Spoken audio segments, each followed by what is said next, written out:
Hello everyone. तो आज मेरा टॉपिक है हाइपरटेंशन।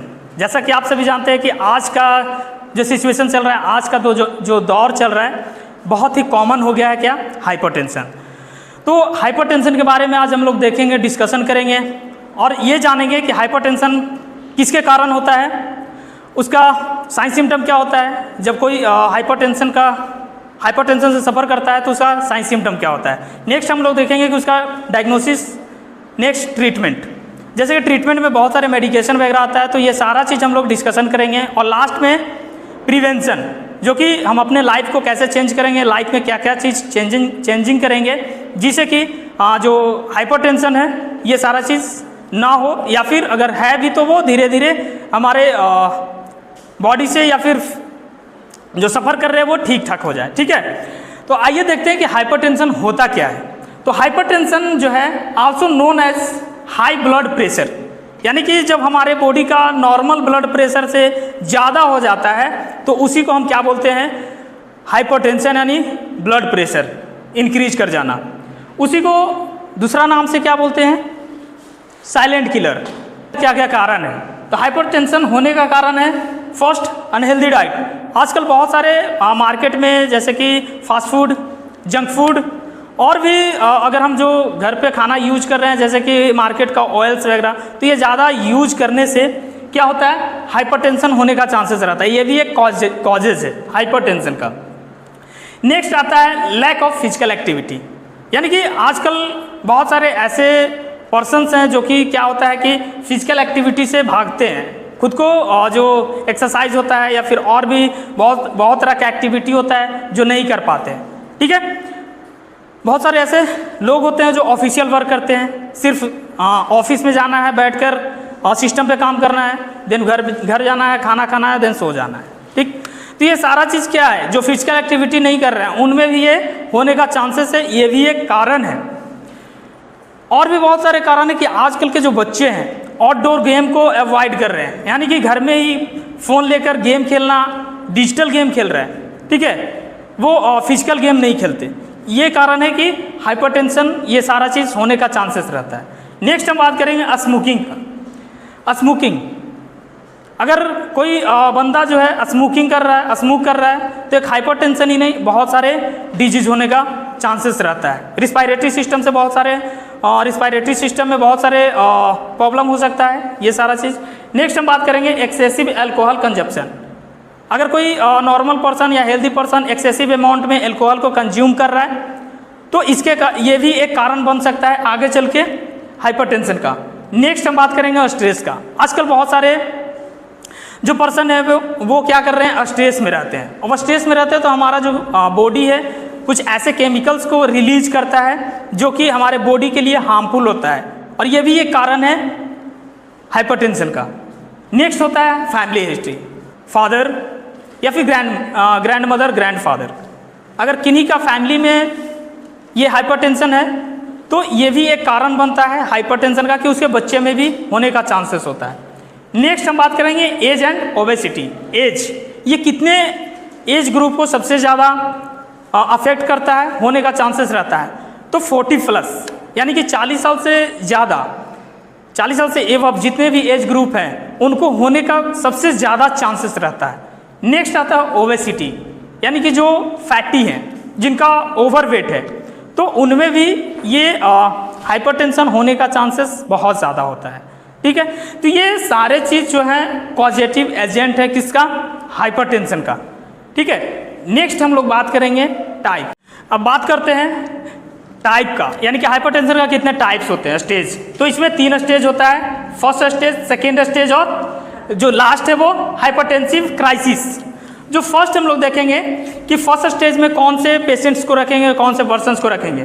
तो फर्स्ट स्टेज में आ जाता है 130/80 से लेकर 140/90 mmHg। इसके बीच में अगर जिनका भी ब्लड प्रेशर है वो फर्स्ट स्टेज हाइपरटेंशन में आएंगे।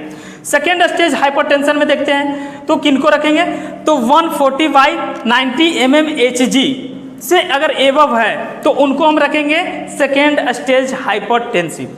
नेक्स्ट आता है हाइपरटेंसिव क्राइसिस, यानी कि 180/120 mmHg से अगर ज़्यादा है या फिर उतना है तो उनको हम रखेंगे हाइपरटेंसिव क्राइसिस, जो कि ये लास्ट स्टेज होता है और इसमें बहुत ही ज़्यादा खुद पे ध्यान देने की ज़रूरी होती है और मेडिकेशन वगैरह लेने का ज़रूरी होती है। नेक्स्ट देखते हैं diagnosis.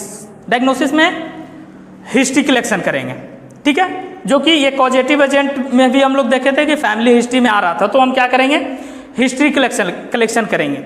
Second physical examination, head to toe करेंगे, क्या करेंगे, हेड टू टॉय एग्जामिन करेंगे, किसी भी तरह का प्रॉब्लम नहीं है। Next blood test. Blood test में 2 टेस्ट करेंगे। फर्स्ट आता है लिपिड प्रोफाइल, जिसके अंदर कोलेस्ट्रॉल वगैरह का डिटेक्ट करते हैं कि हमारे बॉडी में कोलेस्ट्रॉल का लेवल इंक्रीज है या फिर हमारे बॉडी में कोलेस्ट्रॉल का लेवल डिक्रीज है, ये सारा चीज़ क्या करते हैं, एग्जामिन करते हैं। नेक्स्ट CBC यानी कि कंप्लीट ब्लड काउंट। इसमें हम ये देखते हैं कि हमारे ब्लड में जो फ्लूइड का लेवल है यानी कि RBC, WBC, प्लेटलेट, ये सारे का जो लेवल है वो ठीक है या फिर जो फ्लूइड है उसका लेवल इंक्रीज कर गया है नॉर्मल वॉल्यूम से, ठीक है। यहाँ तक हम लोग देख लिए डायग्नोसिस। नेक्स्ट हम लोग देखेंगे ट्रीटमेंट। ट्रीटमेंट में डायरेटिक ड्रग्स, यानी कि हम लोग ट्रीटमेंट कर रहे हैं किससे, मेडिकेशन से, ठीक है, यानी कि हम लोग मेडिसिन यूज कर रहे हैं। डायरेटिक्स मीन्स इसमें आता है एक लैक्सिस, जो कि जिसका ब्लड प्रेशर इंक्रीज रहता है उसको हम क्या करते हैं, ये मेडिसिन प्रोवाइड करते हैं। नेक्स्ट आता है ARBS, ठीक है, ARBS में एक मेडिसिन है। नेक्स्ट हम लोग देख रहे हैं ACE इनहिबिटर, ठीक है, तो ये भी एक क्या है, तो एंटी हाइपरटेंसिव ड्रग है। नेक्स्ट आता है CCB, ये होता है कैल्शियम चैनल ब्लॉकर, ये भी एक क्या है, ये एंटी हाइपरटेंसिव ड्रग है, जो कि हाइपरटेंशन के पेशेंट को हम क्या करते हैं, प्रोवाइड करते हैं, देते हैं।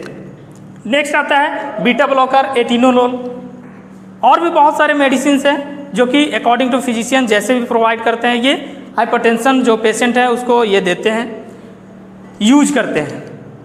जो सबसे मोस्ट इम्पॉर्टेंट है हमारे लिए वो प्रिवेंशन, ठीक है, तो प्रिवेंशन पे बहुत ही ज़्यादा फोकस करना है, ध्यान देना है। तो प्रिवेंशन में सबसे पहले जो होता है वो चेंजिंग इन लाइफ स्टाइल, यानी कि हम अपने लाइफ स्टाइल को क्या करेंगे, चेंज करके हाइपरटेंशन से प्रिवेंट हो सकते हैं। फर्स्ट आता है लाइफ स्टाइल में हेल्दी डाइट। हेल्दी डाइट का मतलब कि जो जैसे कि मार्केट में फास्ट फूड वगैरह मिलता है और जंक फूड, ये सारी चीज़ क्या है, अनहेल्दी डाइट है। तो हम क्या करेंगे, ये सारे चीज़ को अवॉइड करेंगे और जो भी नॉर्मल घर का खाना है उसको क्या करेंगे, यूज करेंगे, ठीक है। नेक्स्ट हम बात करेंगे वेट। अगर किसी का वेट ज़्यादा गेन कर रहा है या फिर वेट इंक्रीज हो चुका है तो उसको भी क्या करेंगे, कम करेंगे, कंट्रोल करेंगे by exercise, physical activity, exercise, ये सारा चीज़ एक्सरसाइज प्रॉपर करना है। नेक्स्ट देखेंगे लिमिट एल्कोहल, या फिर एल्कोहल को अवॉइड करना है। अगर कोई एक्सेसिव अमाउंट में एल्कोहल ले रहे हैं तो उसको क्या करना है, अवॉइड करना है। नेक्स्ट हम बात करेंगे स्मोकिंग, यानी कि अगर कोई स्मोक कर रहा है तो ये सारा चीज़ अवॉइड करके हम क्या करेंगे, हाइपरटेंशन से प्रिवेंट हो सकते हैं। नेक्स्ट हम बात करेंगे क्वालिटी ऑफ स्लीप। सोने के लिए तो सारे लोग सोते हैं, लेकिन क्वालिटी का जो स्लीप होता है वो हर कोई नहीं सो पाता। कहने का मतलब अगर 6 से 8 आवर सोना बहुत ज़रूरी होता है, लेकिन कोई 4 आवर्स क्या कर रहे हैं, सो रहे हैं, तो कोई 2 आवर्स सो रहे हैं, तो ये एक क्वालिटी वाला स्लीप नहीं है। यानी कि जो लिमिट होना चाहिए एक एडल्ट का 6 to 8 आवर्स, ये प्रॉपर स्लीप लेना चाहिए, ठीक है। अगर स्लीप नहीं लेते हैं तो ये क्या होगा, हाइपरटेंशन हो सकता है। नेक्स्ट आता है स्ट्रेस मैनेजमेंट। आजकल बहुत ज़्यादा लोग स्ट्रेस में हैं। कारण क्या है, अपना लाइफ स्टाइल अच्छे से नहीं चला पा रहे हैं या फिर अपने लाइफ स्टाइल को अच्छे से नहीं जी पा रहे हैं, यही कारण है कि स्ट्रेस है। नेक्स्ट आता है regular checkup and flow ups, यानी कि जितने भी, यानी कि जो 40 ईयर से प्लस हैं उनको क्या करना है, प्रॉपर फिजिकल एग्जामिनेशन करवाना है, ब्लड टेस्ट करवाना है एंड फिजिशियन के परामर्श या फिर जो प्रिस्क्रिप्शन होता है ये सारा चीज़ फॉलो करना होता है, ठीक है। तो ये आज हाइपरटेंशन टॉपिक क्लियर होता है। अगर इससे रिलेटेड कुछ भी डाउट है तो आप कमेंट सेक्शन में पुट कर सकते हैं, लिख सकते हैं। Thank you.